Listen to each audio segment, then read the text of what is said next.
Thanks for listening to The Handbook, the Agency Operations podcast. This podcast is brought to you by Scoro.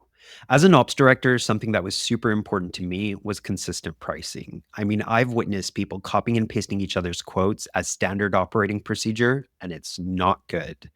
When I brought in Scoro at my agency, I loved that I was able to create a library of mix and match quote templates that allowed our account managers to quickly build budgets for our clients, which all had standardized pricing, consistent language on scope, and which had healthy, predefined margins.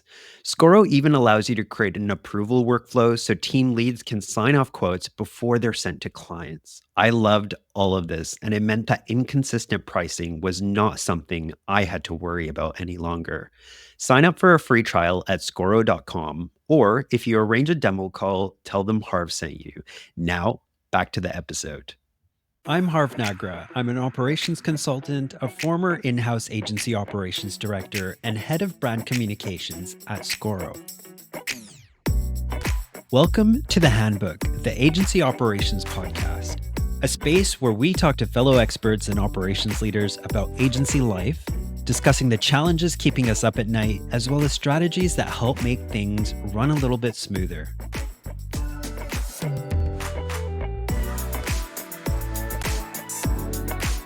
Hey all, welcome back to The Handbook. As ops leaders, something that we're often responsible for is shaping and overseeing hiring, onboarding, and offboarding in our agencies. But doing these things well isn't always easy. Hiring is incredibly time-consuming and costly. I've used recruiters with mixed results. Let's just say that 20% recruitment fee really stings when a hire doesn't work out. I've also tried the direct route via LinkedIn and ended up buried in CVs. Screening processes and tools help a bit. I've used Video Ask as an automated first stage interview tool to see who's motivated enough to participate and ensure that we're only interviewing the most suitable respondents from that pool. None of this has been a silver bullet. Onboarding, however, is something that I am very proud of. I've built onboarding programs that start off new hires on the right foot. A structured week of business exposure, team intros through pre-recorded presentations, and training and practice opportunities for key systems. I've had rave reviews from new hires saying they love knowing exactly what they're meant to be working on in their first week and that they're moving into their day-to-day with some great exposure on how the organization works. Today's guest has done some even more impressive work around hiring, onboarding, and offboarding, amongst other things.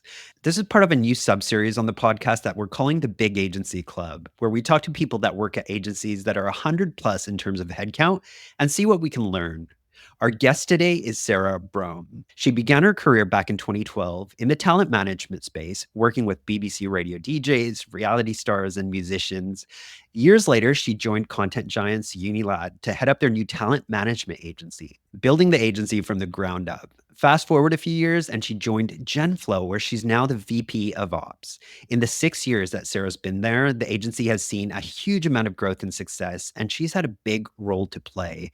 Since she's joined, they've increased revenues by 5x and grown 16x in terms of headcount, and things are only looking up. Let's get into the conversation and see what we can learn from Sarah.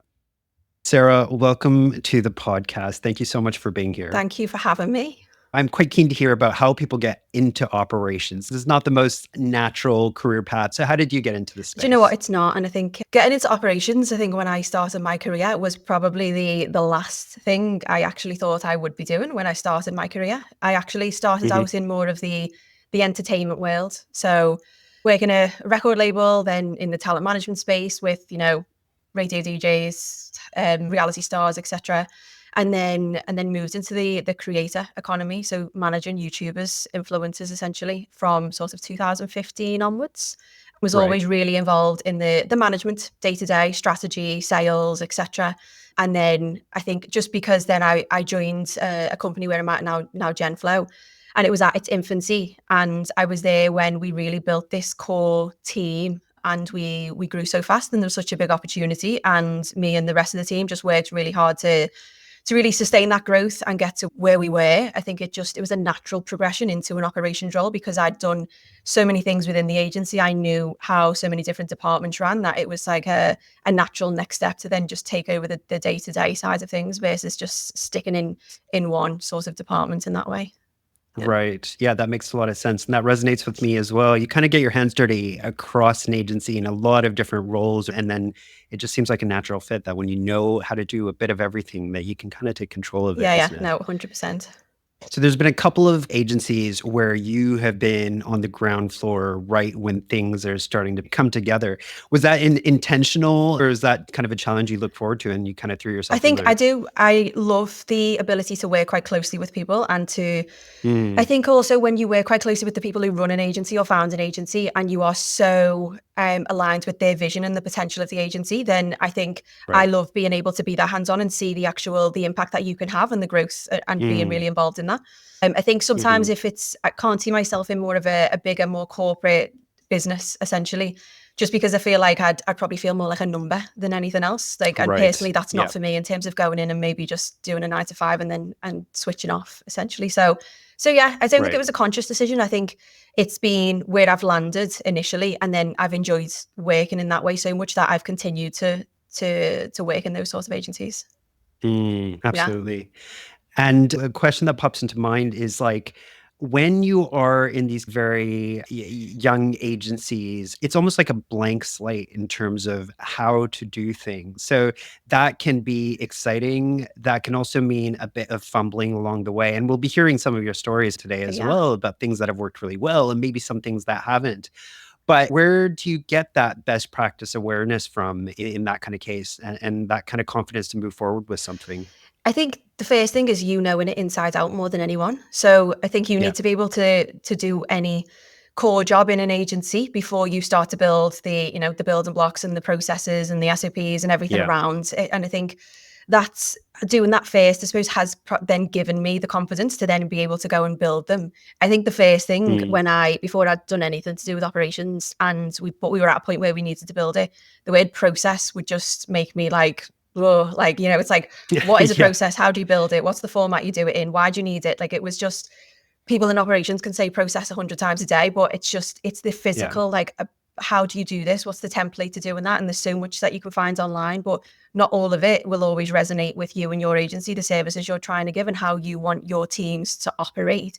So I think it probably took me 6 to 12 months to then be quite confident in like, okay, this is how I'm going to build it. This is what works for this agency. Mm. This is how I want to roll it out, and I want the team to be able to execute these different parts of the actual services that we deliver in an agency. So I think it's definitely a confidence thing. Not when you move into operations, it's not something I personally thought was a natural thing for me to do. Right. It's been a learning curve, I'd say, over the last sort of 6 years or so. So, from what you've told me previously, there's been a lot of change over the 6 years you've been at GenFlow. One thing that I saw was something around headcount. Yes. You started from 6 employees and now you're over 100. So, tell us about that. It has definitely been a journey, and there's been sort of peaks and troughs in terms of number of employees and how we operate and Hmm. everything else. And I think so when I first joined GenFlow, yes, there was sort of six of us in a London office, had about 25 clients or so, and Mm. just really hustling to sign new clients, launch new brands, and just increase the revenue that we were making for the creators that we had signed to the agency. I think as Hmm. well, we were quite early in the game. Sean, the CEO, actually started the business in around 2015, 2016. Hmm. And he's seen the opportunity in the market for creators to actually monetize their audience when it wasn't really a mainstream thing. And for us, because we were so early in terms of having skin in the game, and then this is where it Mm. really started to take off, then we started to see some real success sort of 2019, 2020. And we started then to build the team slowly, and I think we got to around 20 by sort of 2019, early 2020. We then went through a funding round in 2020, towards the end of 2020, and raised $11 million from BGF, which is the British Okay. Growth Fund. And from there, because we had the money in the door, and a lot of that was to, okay, here's the opportunity, here's the revenue we've made, here's how profitable we are. It was like, okay, Mm. now let's go and build this team, because the more people we have, the more clients we'll be able to manage, the more brands we'll be able to build, Mm. et cetera, et cetera. And I think we went so aggressive, especially because 2020 was for us, which was fortunate for us, obviously unfortunate for a lot of brands and everything else, because obviously marketing budgets were being cut, there was COVID, there was everything else. But there was an opportunity for creators now to launch their own businesses because they could have control of their own audience and monetize their own audience. So that's when we seen this real spike essentially in revenue demand, and then also in creators actually looking at, okay, I could actually build something of my own because I can't rely on brand deals coming through the door all the time. So we signed about 80 new clients within about 2021 because the funding had just come in. Okay. And we hired around 65 people in 2021. Wow. So because the money was there, it was in the door, and we thought, okay, if we have all of these amazing new people, we'll be able to do way more. So we did that, and which was great. But I think we also then learned very quickly that we're going then into 2022, having to make some more difficult decisions when we were going after top line revenue. And then when we were looking at what the market wants, if we were ever to go for a second round of funding, actually we need the profit to be at the forefront, and we need to focus on the bottom line. And also we need to be a little bit more selective, I would say, about clients. We were just thinking quantity in terms of the clients that we were signing. And I think we were in a position now where we'd matured a lot. We had the great reputation, and we had some really exciting clients that we were working with that we didn't have to just have, over 100 clients on the books to be able to sustain what we were doing. And we realized that we were spending too much time actually just servicing clients that were not profitable for us. So it was probably one of the first times that we'd stopped and looked at, okay, who should we remove from the business? And then from there, I think we removed around 30 to 40 different clients within the space of 8 months so that we could then become more profitable. And then from a team perspective, we removed around 35% of the actual headcount so that we could look at, okay, how do we reduce our overheads essentially, and then work on the cogs underneath and the operations and the systems and everything so that we could be more effective as a team and get more out of the team, give them more of the tools, more of the education, everything they needed to do the job or do the best in their job essentially, so that we could then continue to increase the sort of revenue per headcount. And then we were on more of a steady path essentially upwards in terms of profit as a business. So that's kind of a path that we took in terms of, I suppose, teams and revenue and clients over the first 4 years. So we're now just hit over 100 really in the last couple of months. But there has been a massive change in terms of where the team are based. So when we first had the agency, it was predominantly UK based. They were London based. It was people coming into the office. And as with every agency, I think over the last few years, we've now become a lot more remote, and we've got teams who are all over the world from in the US, in the UK, in Europe, but also in the likes of Mauritius and Jamaica and Nigeria and Ghana. And there's huge talent pools who are over in these other parts of the world. And it also allows us to service different clients. And even we handle customer service for some of our creators, for their brands, their businesses. So having people who are based in these different time zones also allows us to manage the customer service in different time zones. So we've been able to just engineer the team and the way we operate in a much more sort of cost effective, but also like impactful way now. Some really good lessons there in terms of growing too fast and then having to do a bit of a reset with a focus on profitability. But I wanted to focus on that point around team expansion and hiring, finding the right people, finding people that are the right fit. What have you learned in that regard? I think making sure people are aligned with the culture that we have at GenFlow, because we're quite an aggressive agency in terms of growth. And hiring the right people has definitely been a challenge. We've hired a lot of great people, don't get me wrong, but people who've just not been the right fit for GenFlow as an agency. And I think the learning on that, we've probably wasted hundreds of thousands of pounds on employees who have been great on paper and might be good for other agencies, but for us, we're just not the right fit whatsoever. I think originally, when I first started hiring, I'd never really hired before coming to GenFlow. And we used to, I would look at a flashy CV and think, wow, this person's been at this brand and that brand. Obviously they're going to come in and they're going to fix our problems because they know how it works. These big brands who are doing amazingly well. And it just wasn't how it worked for us. They come in and they used to working in a certain way or for a bigger agency, and it didn't work for us because we were working with real people, creators for one. They're not just B2B clients. You need to manage them in a very specific way, from personality to the way you report to them, to the way you communicate with them.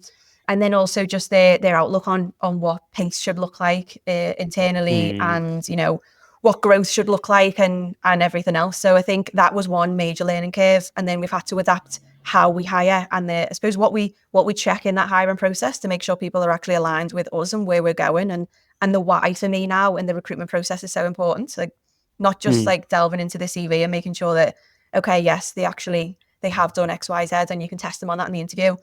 It's like, why are you doing this? Like, where do you want to be? Like, what gets you up in the morning, in a way? Because Mm. for us, you need to have that personal drive, and you need to want to do something for yourself, not just to want to get up and get paid and tick a box.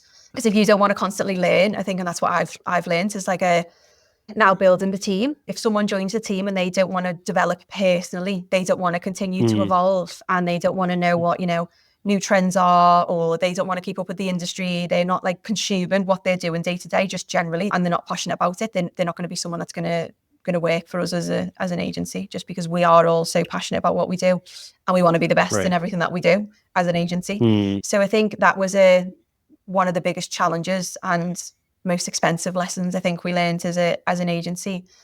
Yeah. And then from a culture perspective, obviously you can write it out, you can have your values, you can have everything, so people know what you want to do from a culture perspective.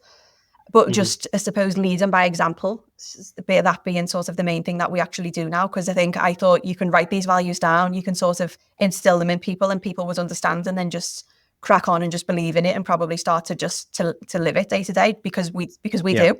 But I think, yeah, being sort of having people have that mindset to really to want to be a winner, to do it for themselves, and to really just to deliver the best sort of quality of work, I think has been probably the most difficult thing. But now we had that core team who, the six of us at the beginning, and the first other people who come through the door, because they were able to sort of learn our culture, and we were all able to build such a tight knit team. Essentially, it's now become a lot easier for us to just drip that into the team, and for us to just try and lead by example. That's excellent. Yeah, I think values can very easily end up just being words on a page. If they're not kind of Yeah, reinforced, it just becomes something people read during onboarding week and then you kind of forget it. And also, like you're saying, it needs to be lived and yeah, demonstrated by the leadership team. And linking back to it so people remember that this is a reflection of that, I think is super yeah. key. I want to go back to that point about hiring. I know a lot of agencies have this issue, and it's so painful. Hiring is just such a pain in the butt, and whether it's the recruitment fees or you manage it yourself, it's a nightmare either way. And there is this awkward thing where people might look really great on paper or might even do really well in the interview, but it ends up not panning out. So is that like, a lot of those questions that you're asking now, is it more about this kind of culture fit kind of stuff that you're asking about their passion and their drive? I was trying to glean what you've changed in terms of your hiring process to get to that. That's part of it, but I sort of break it down into a 3-stage phase, basically, in terms of recruitment now. What we used to Okay. do is we'd put something on LinkedIn, or we used Yeah. agencies really early in the days, and you'd have, especially with LinkedIn, you'd have hundreds of CVs coming in, and you'd spend hours sitting there. I'm sure we've all done in the Yeah. past, just reading CVs and reading people's profiles, shortlisting, and then sort of moving them on. Um, and then we do one interview to sort of get to know them, talk about the overall job responsibilities, and then we'd hire really from there, to be completely honest. So Mm. we made a lot of mistakes. So now I've put it into these 3 different phases. So the sort of the attract phase is what I call the first phase, which is how do we attract the right people into the role? And that starts with the actual job ad itself. Like, I look at a Okay. job ad as in, I want at least 50% of people to look at that job advert and go, it's not for me. Because I want to Right. be so specific that they know exactly what they're getting, and if it is for them or not. Whether it's, Hmm. I don't know, if it's a client manager, the requirements or the overview of the job to say, to be able to manage 8 clients across 5 different time zones, or something like the Hmm. specifics of the job that I know will probably put some people off, but it will also excite some other people, because they're like, wow, okay, I'm going to be working with big creators who are based in New York and Dubai and LA. And the right Right. person's going to come in and find that as a motivation, and the wrong person's going to come in and say, I just want to be an account manager, and and I'll manage clients. But hold on a minute, if you put a meeting in my diary at 6 p.m., like, there's absolutely no way I'm going to turn up to it. So I think Right. that's the first thing, making sure that we're attracting the right people through the way we advertise a job. The application side of things is now a lot more, it's like, I like to build like a form, like I use Typeform, for example. so that I can understand where they're located, how many years of experience they have. And I can ask a couple of questions that just vets out people who maybe have not done the role before. Like if you use certain jargon that if you've not done this role, you're likely not going to be able to answer it in a certain way. Or Right. I don't know, if it's if an ads manager, I'll ask them some of their biggest, to tell us some of their biggest wins or the ROAS that they've got on sort of certain clients or the budget that they've managed. So I can just sort of get to a good understanding of, okay, what level is this person at, regardless of them saying, I've managed ad campaigns for this huge brand, which looks great on a CV. Just get the detail a little bit more there. And then notice periods, etc., so that you've got enough information in that actual application side of things before you start wasting their time as well as yours, then bringing them to sort of an interview stage or a task phase. And then I move on to what I call the test phase, which is phase 2, which is then where I start to test 3 things: their ability, the credibility, and the culture being the third thing. So the ability is where then I will set some form of task. So it will get some sort of task where I can actually see their ability to execute the job. If it's an outreach executive, for example, I'll ask them to give me 3 creators they would actually think we should sign and why. Maybe draft an email to a specific creator so I can just see their thought process and the communication and how they think, and just basically come up with some sort of task that just allows you to see, can they actually do the job, essentially. Then from there, I will move on to interview 1. These can swap around depending on how senior the job role is. If it's super senior and we know someone, they're not going to do a task and it makes sense to meet that person first, then you can swap these 2 around. But there's the credibility side of things, which is the first interview, which is where the person who's going to be managing that person will go in and actually interview them, along with sometimes our HR manager. Mm-hmm. And they will really just delve into their day-to-day experience. That is really, for me, just drilling down into what I get a lot in interviews, and I've done hundreds of interviews, like, is, people saying we in interviews is just really frustrating for me. And it's like, we did this, or, I asked them about to talk me through challenges they've had or wins they've had, and it's all we. And I'm like, okay, great. But what did you do? Like, what was your input in that actual, the campaign that you ran or the shoot that happened or whatever it is? Just really just sort of drill down into their day-to-day so that you can understand the credibility of the CV and what they did and their experience, essentially. Excellent. If then they pass that, they then go on to the final one, which is the culture test. So that is where then either myself or the CEO or the chief brand officer or the person leading the department will join that final interview and just ask some more challenging questions, I suppose. And then if there's anything we feel like we've left out in the credibility interview, we can re-ask them. And I also like to give scenarios. So this is where, from a culture perspective, I can ask them things and how they would handle it, to say, okay, would that be aligned with how we would actually handle the scenario themselves?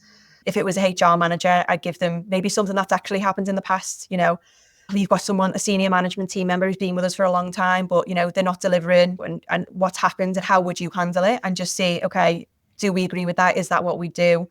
And yeah, you can come up with different scenarios for different roles, but at least then you kind of get to understand the person and their mindset and sort of how they think, essentially.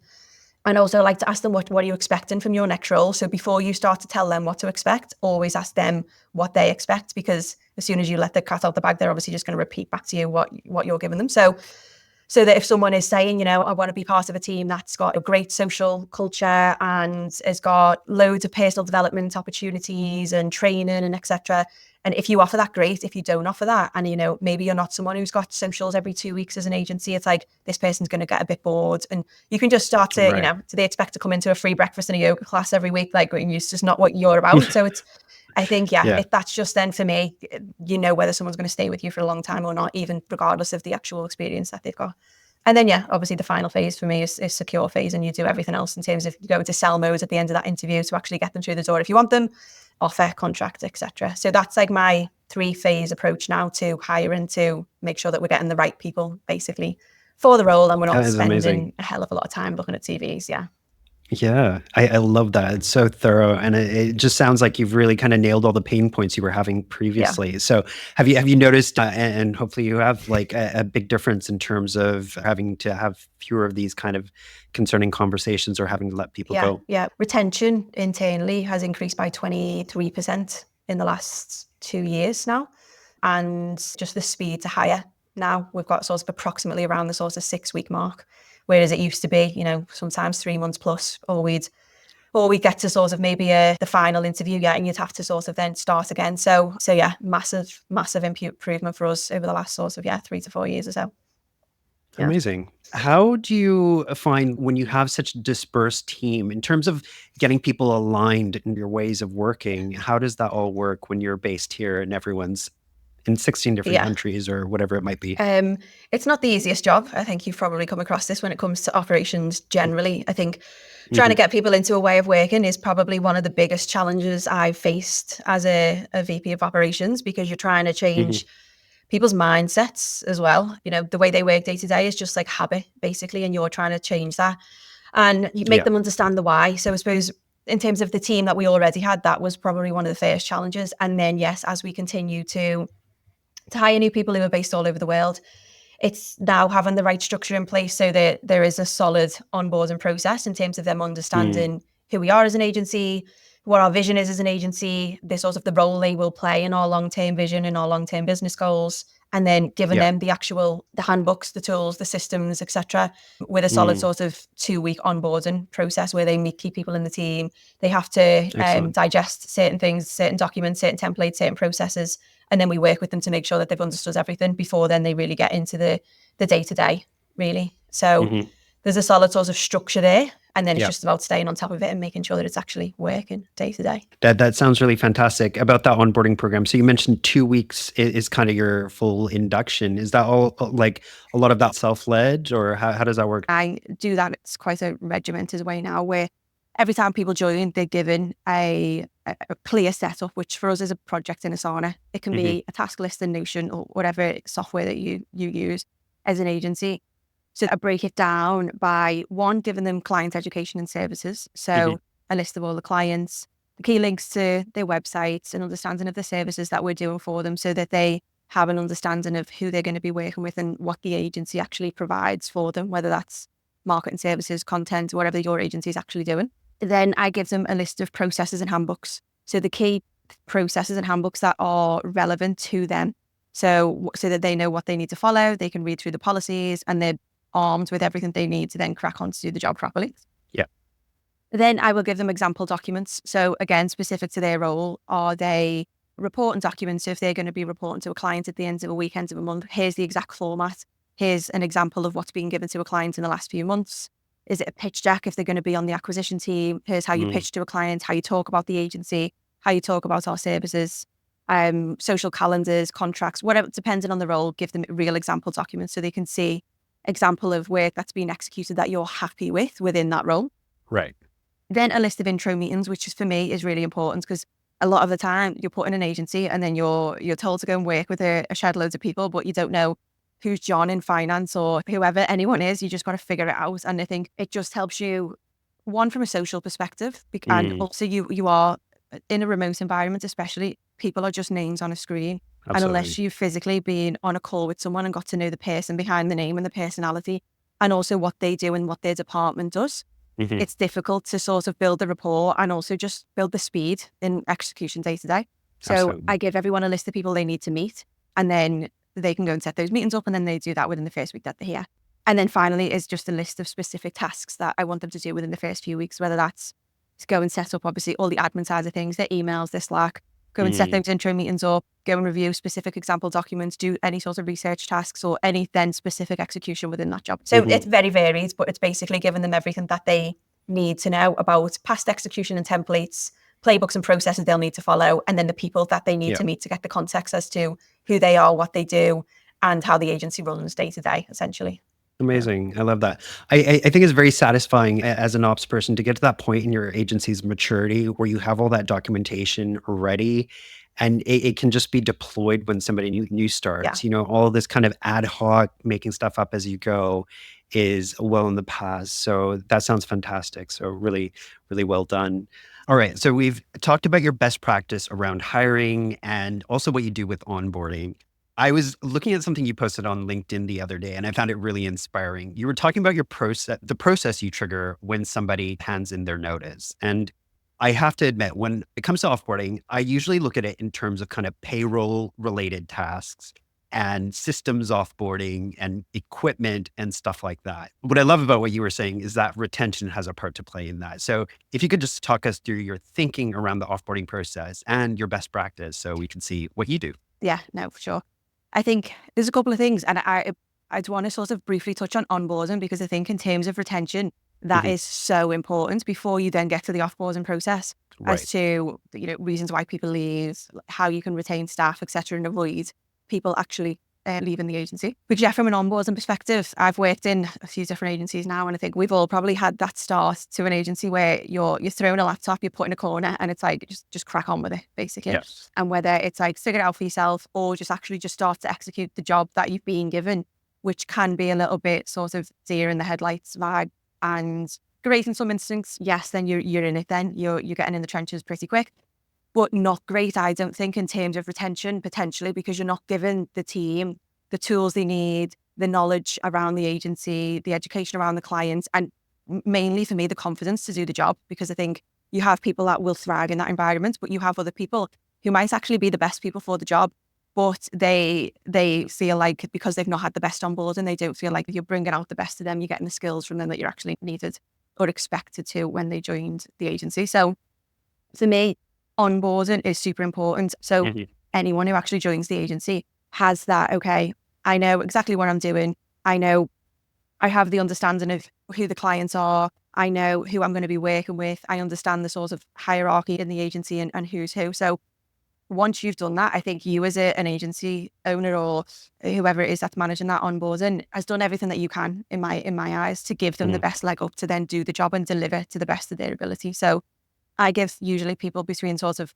up to 8 weeks, 6 to 8 weeks, ideally, sort of benefit of the doubt after that, because I've done everything that we need to be doing. I think if Mm. if they're still not delivering to a certain level, or they're still making certain mistakes after that, then that's when I suppose it becomes an issue, because you've done everything you can as an agency. Hopefully, because you've done all of that, you should then get the best out of your team. Really. Absolutely. And I think, bringing it back to that point of retention, it really sets the tone, a good onboarding. And it Yeah. kind of demonstrates to the person that they're showing up at a really grown up place of work. And you're right. A lot of agencies don't have such a rigorous onboarding process. So No. I think that's really important. Before we get back to that point about kind of offboarding, I wanted to quickly just ask you, in terms of like probation periods, do you look at that as a 3 month or a 6 month thing? Do you have a point of view on that? Yes. So interestingly, we have changed this in the last year or so, and we do a 6 month probation period. Again, positives and negatives to it, because this is also for us as the employer. We want to make sure that someone has had enough time to be able to integrate themselves into the agency, to be able Yeah. to start executing to a specific standard that we want them to. And then Mm. you know that they're actually someone who you're going to keep in the agency long term. And I suppose on the flip side, it also gives the employee the opportunity to do the job and still have a good 6 months to understand, is this the right position for me? Do I want to stay around here? So we did try a lot, to be honest. It's probably something I might look at reducing, because I've actually found that maybe some of the negatives to that is, I think you already know instinctively as an agency if someone is good enough or not after, I'd say, 3 to 4 months time. Mhm. And ultimately, what I found is then if you will leave it up to 6 months, someone might be great, but they've decided maybe they want to move on, or they've had another job opportunity come up, and all of a sudden they're leaving the agency pretty quick when they become quite a core person to you as an agency within that 4 or 5 months. So we've tried and tested a few things essentially, and I feel like the sweet spot is around the 3 to 4 month mark when it comes to Mm. probations. So bringing it back to kind of somebody handing in their notice and what that whole kind of process looks like and the retention element that comes into play there. Yeah, for me, I suppose when someone hands in the notice, it's the first thing for me is I look at the value of the person's.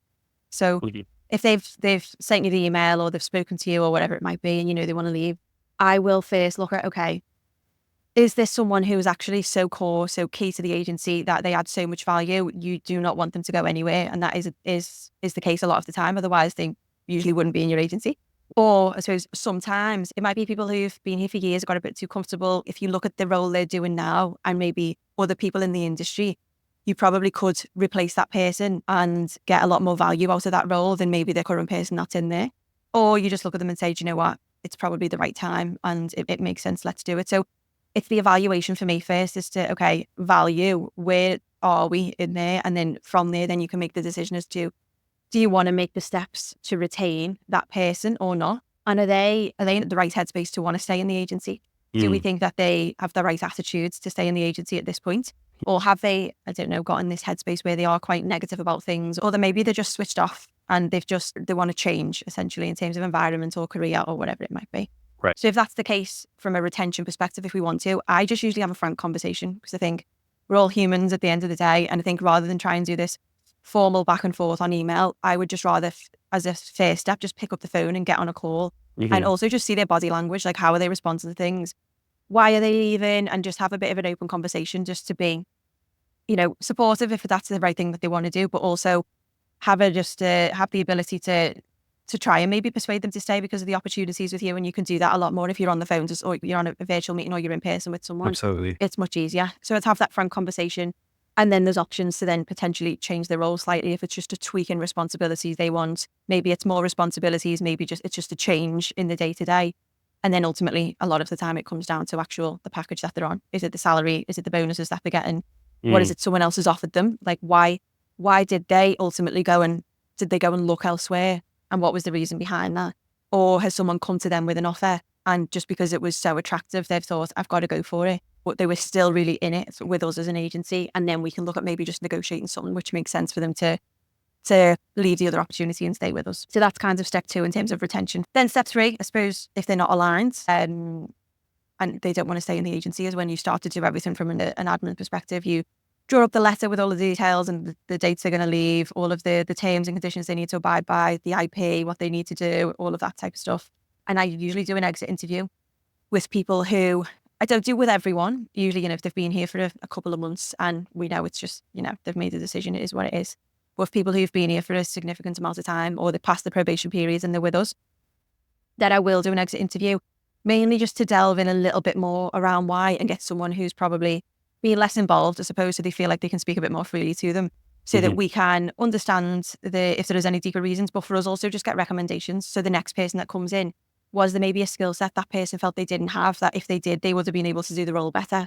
Was there maybe things that they feel if was improved in the agency, they maybe would have stayed, or anything like that we feel could maybe benefit us in the long term in terms of retaining staff. And then we give them a handover template so that we give them, these are the things that you need to provide to us versus just saying to them, write a handover and send it to us. Otherwise, we don't have the control. And an hour before people leave the agency, sometimes it's like, oh shit, there's 5 bullet points on this, or they've only given us certain information about certain clients. And then they leave the agency and you're trying to chase them or track them down, which has definitely happened in the early days. So we control what the handover looks like before they start to draft it. And then step 5 is ultimately, removal. Last day, remove from softwares, get the equipment off them and everything else that I'm sure everyone does when people eventually leave the agency. So yeah, that's it. I'll try and just end on a positive note where we can, essentially, just because industries are small, for one, and you want to make sure that everyone who does leave is leaving with that positive outlook about the agency and they've had a great time with you. And also for you as an agency, you've built that relationship with them, they've done great things for you. And also you don't want them to then instill any negativity in the rest of the team just because they're leaving the agency. So I think it all around just makes sense for everyone to try and end things on a positive note, regardless of how you're parting ways. Amazing. The consideration throughout about whether you want to keep this person and see if there's anything that you can do, and also ending on that positive note, I think really, really important. So really appreciate that. In terms of what you're most proud of as an ops leader, what comes to mind? I mean, there's lots of things. I would actually mention the operations in terms of the systems you put in, because without it, we wouldn't be able to operate at the level that we do, manage the clients we do, sign the clients we do. So I think that is definitely sort of number one, because it's also made us so much more profitable from like a team perspective and an output perspective. But also, I think being able to work quite closely with people so that you can coach people. And I think for me, it's being able to bring people in the business and to have people now who are super senior in the business but joined us as pretty junior. I like to do like a 3-month intensive when I have someone join, especially sort of under one of my departments I actually lead, to really show them how to do the job and to coach them on how to do the job. And then from there, I'd say 3 months onward, let people really go and then have that freedom to just execute. And I think that approach for me has actually led to some amazing people in the business. One, because they're amazing people anyway, but without actually having that the system and working quite closely with these people, I wouldn't be able to even step back from what I've been doing day to day to then work on the bigger projects, Agency ATEX, which I've mentioned to you in terms of other coaching things that we're doing as a business, sign new clients. I focus a lot now on the acquisition side of the business and who we want to bring on board and doing the pitching myself. So without having really just mentors a lot of people in the business to really to give them the same sort of understanding and motivation, and show them the sort of the path that they can go on to be able to build their own career. And then obviously at the end of it also add value to us as an agency, which is what has allowed us to continue to grow, because we have great people. Because I love being a people person. I love being able to solve problems. And I think both of them sort of together has really allowed us to build a really strong team. That's probably one of the main things that comes to mind.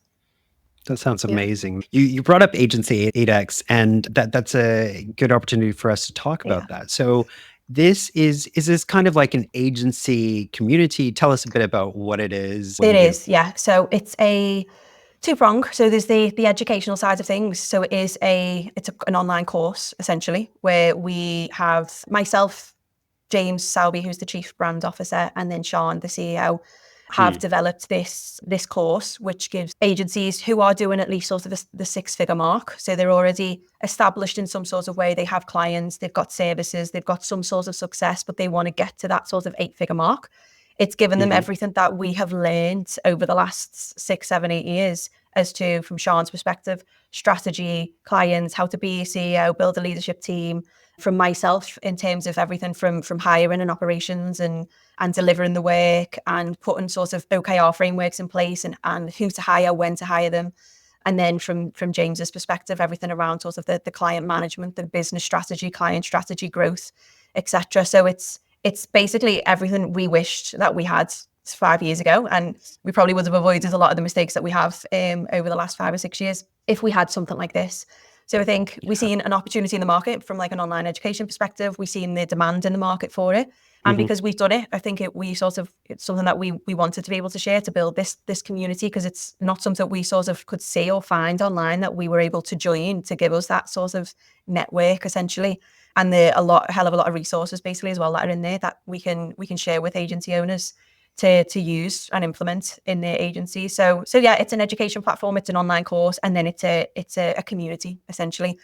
So we have we use Slack for our community, and yeah, there's a lot of different founders from all over the world, UK, US, Germany, quite a few people in Europe, India, etc., with small agencies who are just growing essentially, and we're supporting them. But then now there's this great network of people who are supporting each other with, anything that comes up.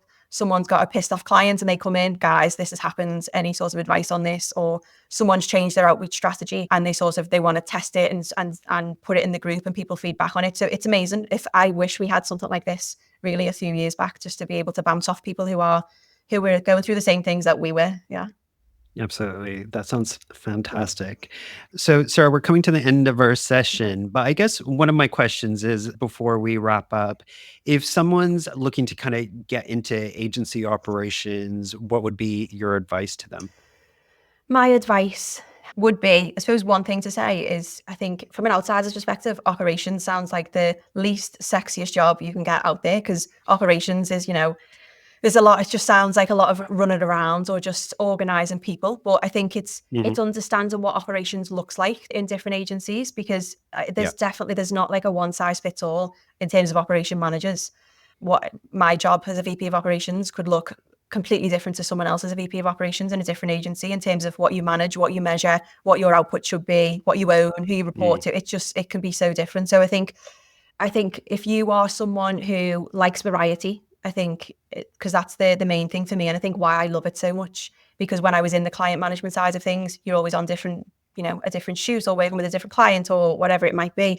I think operations, you need to love being able to get up in the morning and every day looks different. I think you need to be a little bit of a self-motivator, and you need to be motivated by the results that you drive, because a lot about operations is about getting your head in the sand, doing the work, but then you see the results, and it might take 3 months, 6 months, 12 months time. But it's definitely something that if that's something that motivates you, I get a lot of satisfaction out of. And it's also a great way to just continue to learn. I think if you want to be someone who's not always just stuck in one box, you can really carve your own career if you go into operations. Like with me, I can sort of work on one part of the business, and as we see a need or an opportunity for a new service in the business, I can pivot and start to work on something else. So I think it sounds quite boring, I would say, from an outsider's perspective when you say operations, if I'm being honest. But actually, when you get into the nooks of it, if you're in the right agency and you work with the right people, operations can actually be a pretty exciting role. That's very varied, and is really satisfying, because you can see the results from your team's motivation to the revenue that's driven through the agency itself. Definitely, Yeah. definitely. That's an amazing answer. Somewhat related, if someone's at an agency that's looking to scale, any kind of top of mind advice comes up based on what you've kind of gone through and your lessons. I think in terms of scaling this, I mean, there's a long list that we could probably go through. Yeah. But I think one is making sure that systems is the main thing. Without them, you're going to have people taking longer to actually execute. You don't have control over the quality. You don't have control over the output. And then from a client perspective, I would say don't be scared to let go of clients. I think is probably one of the main things, because that was one of the key things hindering growth for us. And it sounds strange when you think, okay, start to remove clients, but actually that unlocked so much more time essentially for us and energy that we could start to then focus on the right clients, or start to focus more energy on the current clients to get more out of them. And I think we, for the first 3-4 years, it was like, if as soon as we dropped a client, or if a client left, it was the end of the world. And I think Hmm. now it's like, it's okay, it's for a reason. Like, whether it's they're not Yeah. happy and they haven't got the motivation and the drive to keep going, so it's not going to make sense. Or from our perspective, they've not got the right attitude and they've not got the passion and they're not driving the results. So I think at the beginning, it's all about, okay, you need more clients, but when you get to a certain Hmm. point to unlock that growth potential, I think you need to be able Hmm. to let go of that and be okay with losing clients, and you proactively letting clients go to give you that space and ability to grow. Really good Yeah. answer. So, Sarah, if anyone's looking to connect with you, where can they go find you? You post some amazing stuff on Thank LinkedIn that you. I always love reading about. So tell us where we can You can find you. find me on LinkedIn. Yes, Sarah Brougham. I actually don't know what my handle is on LinkedIn, to be completely honest with you. Okay.